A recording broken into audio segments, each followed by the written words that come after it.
ଆସନ୍ତୁ ଆଜି ଆମେମାନେ ପଶୁ ବିଶ୍ରାମାସନ ବିଷୟରେ ଆଲୋଚନା କରି ଦେଖିବା।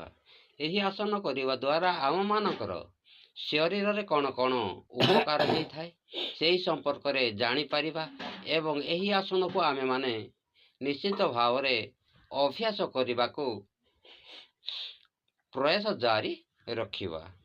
ଏହି ଆସନ ଅଣ୍ଟା ପାର୍ଶ୍ୱରେ ବଢ଼ିଥିବା ଚର୍ବିକୁ କମ୍ କରେ, ମଧୁମେହ ଓ ଉଦର ରୋଗ ପାଇଁ ଲାଭପ୍ରଦ ଅଟେ। ଏହି ଆସନ କରିବାର ବିଧି: ଦଣ୍ଡାସନରେ ବସି ବାମ ଗୋଡ଼କୁ ମୋଡ଼ି ଏଭଳି ଭାବରେ ରଖନ୍ତୁ ଯେପରିକି ବାମ ପାଦର ପଞ୍ଜା ବାହାର ଆଡ଼କୁ ରହିବ ତଥା ଗୋଇଠି ନିତମ୍ବ ସହ ଲାଗି ରହିବ। ଡାହାଣ ଗୋଡ଼କୁ ମୋଡ଼ି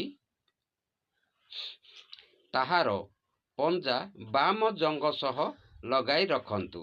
ଶ୍ୱାସ ଭିତରକୁ ନେଉଥିବା ଅବସ୍ଥାରେ ଦୁଇ ହାତକୁ ଉପରକୁ ଉଠାନ୍ତୁ ତଥା ଶ୍ୱାସ ବାହାରକୁ ଛାଡ଼ୁଥିବା ଅବସ୍ଥାରେ ଡାହାଣ ଆଡ଼କୁ ଢଳନ୍ତୁ। ମୁଣ୍ଡ ତଥା ହାତ ଭୂମି ଉପରେ ରହିବ। ଶ୍ୱାସ ଭିତରକୁ ନେଉଥିବା ଅବସ୍ଥାରେ ହାତକୁ ଉପରକୁ ଉଠାନ୍ତୁ ତଥା ଶ୍ୱାସ ବାହାରକୁ ଛାଡ଼ୁଥିବା ଅବସ୍ଥାରେ ବାମ ପଟକୁ ଢଳନ୍ତୁ।